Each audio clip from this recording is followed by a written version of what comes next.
अस्सलाम वालेकुम तमाम देखने वालों को। उम्मीद है आप सब लोग ठीक होंगे। आज जिस टॉपिक में मैं वीडियो लेके आई हूँ वो बहुत ही सीरियस टॉपिक है। मैंने जब वीडियो बनाना शुरू की थी तो मैंने सोचा था आप लोगों को हंसाऊँगी और आप लोगों को हंसी मजाक वाली वीडियो सिर्फ दिखाऊँगी, लेकिन ये ऐसा टॉपिक है कि मैं उसको दिखाना चाहती हूँ और मैं चाहती हूँ लोग इसके ख़िलाफ़ मजम्मत करें और हम बोलें। इंडिया की एक बच्ची के साथ जो बुरा सलूक हुआ है, डॉक्टर बच्ची के साथ, 31 साल की लड़की के साथ, उसके बारे में हम मजम्मत करनी चाहिए और हमें उस बारे में बोलना चाहिए ताकि हम खुद भी बच्चियों के माँ बाप हैं तो लाजमी बात है हम इस चीज़ से बहुत खौफजदा हैं। आइए पहले मैं आपको इसमें की डिटेल में मैं जाना नहीं चाहती खुद, तो मैं इसकी आपको वीडियो दिखाना चाहती हूँ। आप लोग भी मेरे साथ देखें वीडियो और ख़ुद आप इसका फ़ैसला करें कि कितना गलत हरकत, कितनी बुरी हरकत हुई है। चलें मिल के वीडियो देखते हैं और फिर इस बारे में बात करती हूँ आपसे। वेस्ट बंगाल के अंदर क्या हो रहा है शायद तुम लोग को सबको पता पड़ ही चुका होगा। 3 घंटा खड़े रखा एक पेरेंट्स जिनकी बच्ची 31 इयर्स ओल्ड की ऐसी खत्म हो जाती है।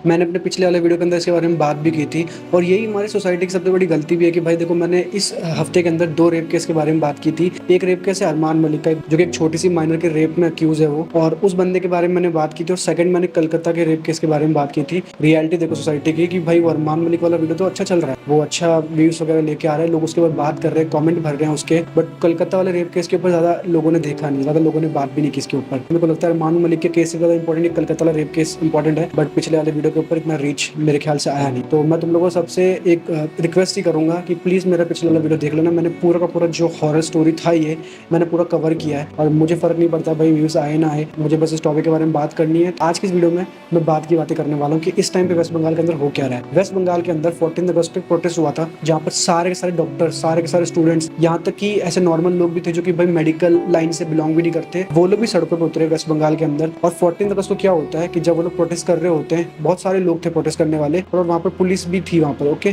पुलिस भी वहाँ पर थी सिक्योरिटी के नाम पे कि भाई हम लोग सिक्योर कर रहे हैं उन सारे प्रोटेस्ट वाले लोगों को। बट फिर वहाँ पर ट्रक भर के मॉब आता है, एक ट्रक नहीं 2-3 ट्रकें आती है मॉब भर के, और उन ट्रकों में से निकलते हैं बहुत सारे गुंडे जो कि जितने भी प्रोटेस्ट कर रहे होते हैं लोग उनके ऊपर अटैक करने लग जाते हैं। ये सारे गुंडे किस पार्टी से बिलोंग करते हैं, किस जगह से बिलोंग करते हैं, कुछ आइडिया नहीं है इन लोग का, बट ये लोग आते हैं और वहाँ पर मारपीट करना स्टार्ट कर देते हैं। जो स्टूडेंट्स होते हैं वो बेचारे हॉस्टल के अंदर छुपते हैं, लड़कियां होती है वहाँ पर, लड़के होते हैं, सबके साथ मारपीट होती है। ऐसे बहुत सारे ग्रुप चैट लीक हुए हैं जहाँ पर भाई वो जो बच्चे हॉस्टल के अंदर होते हैं वो मतलब रिक्वेस्ट कर रहे होते हैं कि हमें बचा लो, हमें बचा लो। और पुलिस वहाँ पर थी, पुलिस प्रोटेक्शन के नाम पे वहाँ पर थी, बट पुलिस ने कुछ प्रोटेक्ट नहीं किया। 14 अगस्त की बात है, अगले दिन इंडिपेंडेंस डे हमारे देश का, और उससे एक दिन पहले एक लड़की जिसके साथ बहुत गलत हुआ उसके लिए जस्टिस के लिए लोग मांग उठा रहे हैं, प्रोटेस्ट कर रहे हैं, और उन्हीं के साथ मारपीट आती है।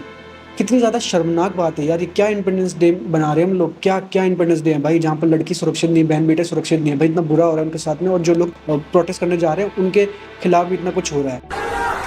हम लोग यहाँ के रेसिडेंट्स डॉक्टर हैं, आप यहाँ का कंडीशन देख सकते हैं।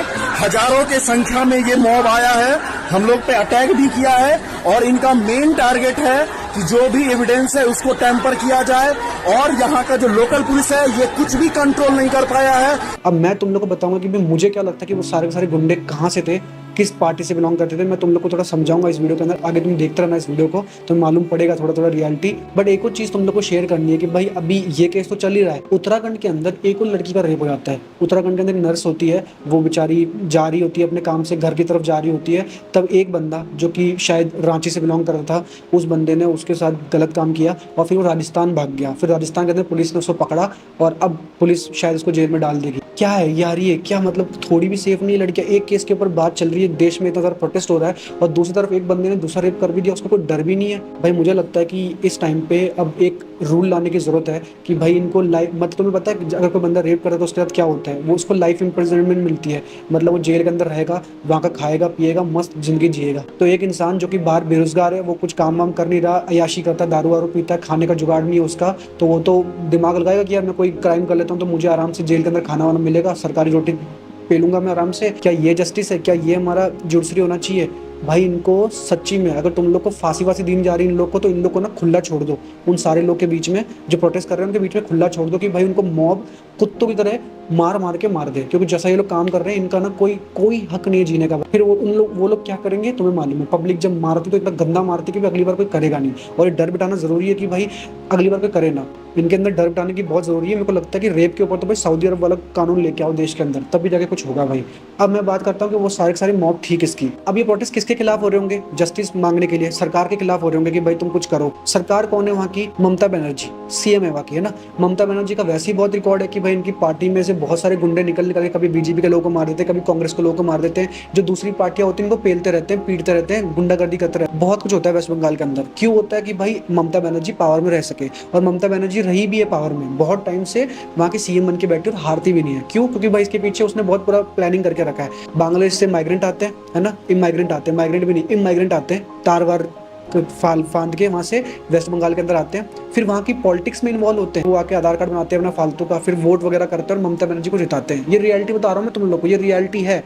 वरना मेरे को नहीं लगता कि भाई एक ऐसी पार्टी जो कि भाई वेस्ट बंगाल के अंदर कुछ काम नहीं कर रही है, मतलब तुम वेस्ट बंगाल की हालत देख लो, बर्बाद हो चुका है ये। किसी टाइम पे भाई कलकत्ता बहुत बड़ा सिटी था ब्रिटिश के टाइम पर, आज उसकी हालत बिगड़ चुकी है। तो बार बार क्यों जीतती है? अब कोई काम नहीं करता फिर भी बार बार जीत रहा है, तो भाई कुछ ना कुछ तो दाल में काला है। और काला यहाँ पर ये कि भाई बांग्लादेश से लोग माइग्रेंट बुलाते हैं, इमाइग्रेंट, और फिर वो लोग वोट करते हैं, आधार कार्ड बनाते हैं फेक का, और फिर तुम्हारा जो राइट होता है ना कि तुम्हारा राशन पानी होता है, वो लोग ये लोग खाते हैं फ्री में। और इसका मैंने एग्जांपल अपने बांग्लादेश वाले वीडियो में बताया था तुम लोग को, बट अगर तुम लोग को फिर भी नहीं मालूम तो मैं वापस वीडियो लगा देता हूँ कि देख लो कि भाई शाहीन बाग दिल्ली में, इंडिया के राजधानी में, कैपिटल में, शाहीन बाग में कितने सारे बांग्लादेशी इलीगली रह रहे हैं। एक बार तुम देखो। रहने वाले हैं कौन से? हम बांग्लादेश के हैं। बांग्लादेश से। आप कहाँ से हैं? बांग्लादेश। बांग्लादेश से। शाहीन बाग में आप? हाँ। आप कहाँ से? बांग्लादेश। बांग्लादेश से। आप? बांग्लादेश से। आप कहाँ से? बांग्लादेश। कहाँ से आए हैं? बांग्लादेश। अब ममता बनर्जी इस केस में क्यों शामिल है?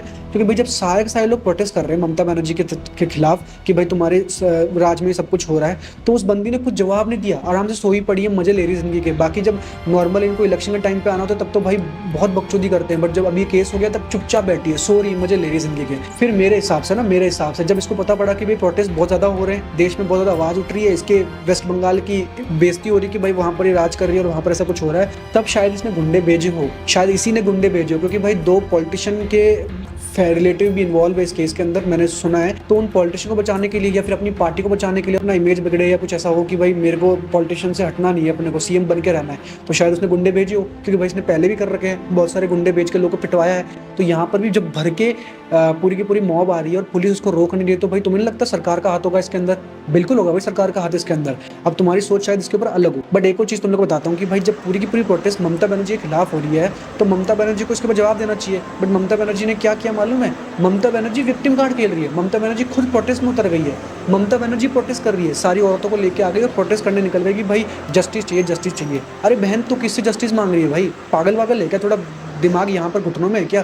तू किससे जस्टिस मांग रही है भाई? स्टेट की सीएम तू है, वहाँ की हेल्थ मिनिस्टर में तेरा नाम है, तो भाई तू किससे जस्टिस मांग रही है? हमें तो जस्टिस तेरे से मांगनी चाहिए, सारे लोग तेरे से जस्टिस मांग रहे हैं, और तू तो उल्टा उन्हीं के साथ जुड़ गई कि भाई हाँ मैं कुछ जस्टिस मांग रही हूँ।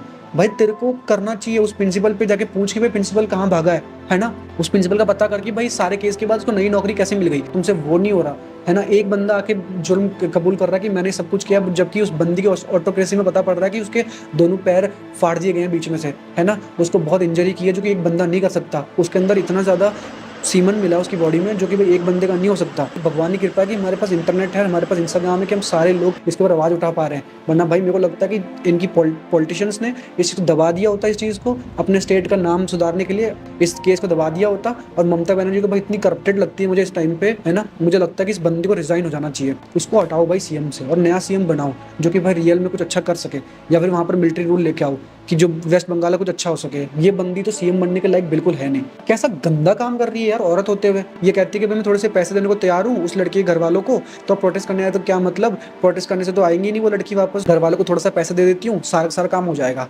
মেয়েটি তো আর ফিরে আসবে না। ওর নামে যদি আপনারা কিছু করতে চান করতে পারেন, যা টাকা লাগবে আমি দেব। হ্যাঁ, আমরা 10 লক্ষ টাকা তো দিতেই পারি পরিবারকে। भाई थोड़ी सी पागल वागल है तू, हैं? प्रोटेस्ट हो रहा है कि जस्टिस मिले, अगली बार ऐसी चीज़ ना हो, और तू पैसे दे के बात को दबा रही है। यहाँ तक कि भाई जो लड़की के घर वाले ना, उन लोगों ने पैसे लिया भी नहीं। पैसा कितना दे रहे हैं? 10 लाख रुपए। एक लड़की की कीमत, रेप हुआ उसके साथ में, वो लड़की अगर जीती तो भाई कितना कमा लेती पैसा, और तू 10 लाख दे रही है उसकी मौत के, और कह रही कि भाई प्रोटेस्ट मत करो। शर्म आनी चाहिए भाई, शर्म। इसलिए मेरे को इस लाइन को सुनने के बाद इसके फिर मैंने जब सारा सोचा कि मेरे को दिमाग में आया कि हाँ यार शायद ममता बनर्जी ने गुंडे भेजे हो, ममता बनर्जी ने प्रोटेस्ट रुकवाया हो कि वह डर बैठ जाए लोगों के अंदर और प्रोटेस्ट बंद हो जाए। जब उससे काम नहीं बना तो इसने ऐसी लाइनें बोलना स्टार्ट कर दी कि भाई मैं तो पैसा तो दे रही हूँ, है ना, अब प्रोटेस्ट बंद कर दो, लड़की तो वापस आने नहीं वाली। फिर जब इससे भी काम नहीं बना तो खुद प्रोटेस्ट करना स्टार्ट कर दिया। बट ये नहीं कि भाई मैं उनके ऊपर एक्शन ले लूँ, ये तो मैं वेस्ट बंगाल के बाहर रह के ये बातें बोल रहा हूँ। क्या होता अगर मैंने वेस्ट बंगाल के अंदर बातें बोली तो शायद मार भी दिया होता इस। तो आज की वीडियो के लिए इतना ही भाई। वीडियो को लाइक करना प्लीज़, मेरा पिछला वाला वीडियो जरूर देखना, तुम्हें पूरा का पूरा पता पड़ेगा कि भाई वहाँ पर क्या सीन चल रहा है। और ना इस चीज़ को दबने मत दो यार, है ना। मैं 2 वीडियोस बना रहा हूँ, इस टॉपिक के बारे में बार बार बात कर रहा हूँ कि भाई ये टॉपिक दबे ना, व्यूज़ आए ना आए मुझे फ़र्क नहीं पड़ता, है ना। मुझे पता है मेरे चैनल की रीच क्या है ना। बट मैं हर बार अच्छे टॉपिक के बारे में बात करने का सोचता हूँ।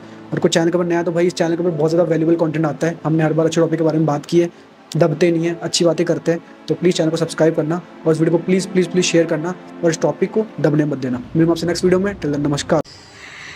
वीडियो देखी होगी आपने, उम्मीद है आप लोगों को समझ आई होगी सारी बात की कि क्या बात है।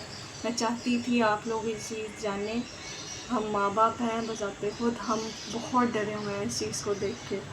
तो प्लीज़ इस चीज़ के ख़िलाफ़ आवाज़ उठाएं और खुदा करे इस बच्ची को जस्टिस मिले। किसी बच्ची के साथ, किसी के साथ ऐसा कुछ ना हो। मैं उसके माँ बाप के हवाले से सोच रही थी और मैं बहुत यकीन माने दुखी हूँ, मेरा दिल दुखी है। हमारे पास ऐसा प्लेटफॉर्म है जिसमें हम आवाज़ उठा सकते हैं, तो हमें आवाज़ उठानी चाहिए। प्लीज़ इस वीडियो को शेयर करें, इसलिए नहीं कि मुझे व्यूज़ चाहिए, इसलिए कि मैं चाहती हूँ ये बात लोगों के घर घर पहुँचे और इंशाल्लाह इस बच्ची को और उसके माँ बाप को जस्टिस मिले।